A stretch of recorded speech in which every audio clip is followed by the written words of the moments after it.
Untuk pemilihan bahan baku itu diutamakan dari usia antara 7 sampai 9 bulan. Itu untuk kualitas keripiknya itu besarnya. Kalau lebih dari 9 bulan itu nanti keras keripiknya.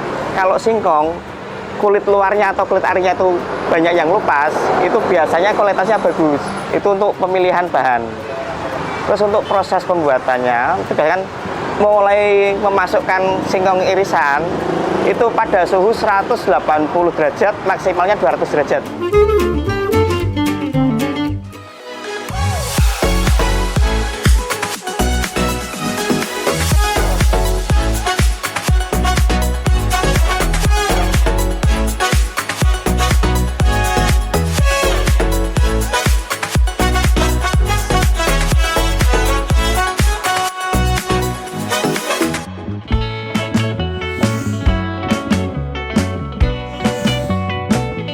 Salah satu cemilan yang selalu hadir di ruang keluarga adalah keripik singkong. Kabupaten Batang dikenal sebagai salah satu daerah penghasil pertanian yang oke, termasuk diantaranya singkong. Kali ini UMKM Sentral Arta lagi ada di Kelurahan Karangasem Selatan, Kecamatan Batang, Kabupaten Batang. Tepatnya di outlet dan tempat produksi keripik singkong Pak D. Berawal dari belajar membuat keripik singkong dari seorang teman, kini pengalaman tersebut tumbuh menjadi sebuah usaha. Keripik singkong Pak D selalu terjaga kualitas dan cita rasanya karena menggunakan singkong pilihan langsung dari petani. Nah, bagaimana cerita menarik selengkapnya? Ikuti video ini sampai selesai dan jangan lupa like dan juga share link video ini serta subscribe channel ini agar tidak ketinggalan kisah inspiratif UMKM lainnya. UMKM tumbuh dan sehat bersama PPR Sentral Arta. Saya Bapak Latif, usaha saya di bidang keripik singkong dengan nama Pak D.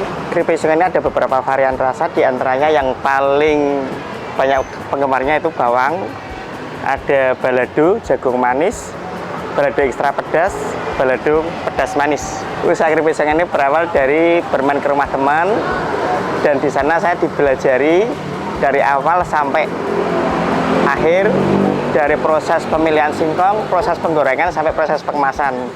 Berawal dari situ akhirnya saya minat untuk membuka usaha keripik singkong. Untuk pemilihan bahan baku itu diutamakan dari, kalau kita bisa menanyakan ke petani, itu diambil usia antara 7 sampai 9 bulan. Itu untuk kualitas keripiknya itu besarnya. Kalau lebih dari 9 bulan itu nanti keras keripiknya. Yang nomor 2 itu melihat dari bentuk fisik. Kalau singkong, kulit luarnya atau kulit arinya itu banyak yang lupas, itu biasanya kualitasnya bagus. Tapi kalau yang kulitnya itu tidak lupas atau kencang, itu kurang bagus. Itu untuk pemilihan bahan. Terus untuk proses pembuatannya, itu kan setelah kita dapat singkong, kita kupas, kita cuci bersih, kita tiriskan. Setelah itu baru kita melakukan proses pengirisan. Mulai memasukkan singkong irisan, itu pada suhu 180 derajat, maksimalnya 200 derajat. Itu berpengaruh pada tingkat kerenyahan. Kalau kurang dari 120 derajat, itu nanti kurang renyah loh. Maksimalnya 200 derajat, itu pas itu. Kalau lebih dari 200 derajat, itu nanti keripiknya belum matang, tapi udah gosong. Dulu waktu awal buka itu dari 5 kilo singkong sampai 50 kilo singkong.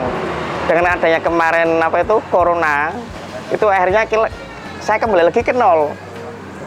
Dari 5 kilo lagi, terus 10 kilo lah, ini udah 15 kilo per hari.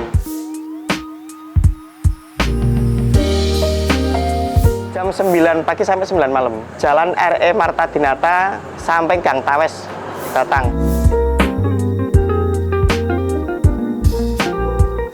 Yang menjadi unggulan itu memang satu, tingkat kerenyahan. Saya punya racian bumbu khusus, yaitu bawang. Itu yang saya bikin sendiri, tidak beli dari toko. Ada 6 varian rasa. Dan nanti di antara rasa-rasa itu bisa di-mix atau dicampur. Mungkin balado dengan bawang, atau jagung dengan bawang, atau jagung dengan balado. Yang paling besar bawang, terus sama ini mix. Biasanya mixnya apa aja, Pak?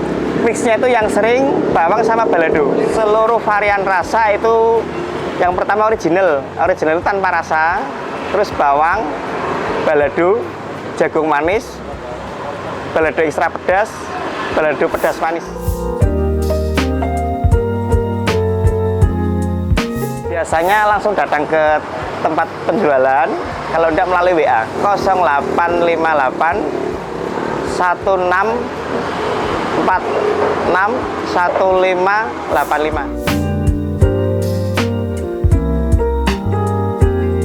Dengan adanya plastik naik dan yang lainnya naik, akhirnya per 200 gram itu 10.000. Ini 200 gram, tapi dengan tampilan beda, bungkus beda, ya harganya lebih mahal sedikit, selisih 2.000. Sama yang biasa itu 10.000, yang ini 12.000. Nah, harga sama 12 ribuan, tinggal nanti kita konsumen menentukan varian rasanya sendiri.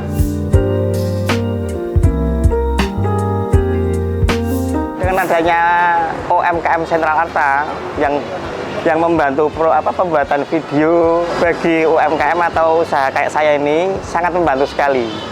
Terus masalahnya apa? Kalau saya sendiri mau memasarkan itu kan ya mungkin ada kendala ya, di media sosial mungkin tidak bisa. Dengan adanya pembuatan video dari UMKM Sentral Arta itu kan bisa membantu penjualan lah. Mungkin yang tadinya per hari 5 bisa 10. Intinya sangat membantu sekali. Nonton liputan keripik singkong pade ini bikin langsung pingin jajan keripik ya. Ya, tiap UMKM punya cerita dan perjuangan masing-masing. Gak ada usaha yang langsung besar. Semua dimulai dari satu langkah kecil untuk dikenal lebih luas dan produksi lebih besar. BPR Sentral Arta hadir dengan program UMKM Sentral Arta, termasuk pembuatan video ini secara gratis. Jangan lupa like, share, dan subscribe channel ini, biar channel UMKM Sentral Arta terus berkembang dan menghadirkan kisah inspiratif pelaku UMKM lainnya. UMKM tumbuh dan sehat bersama BPR Sentral Arta.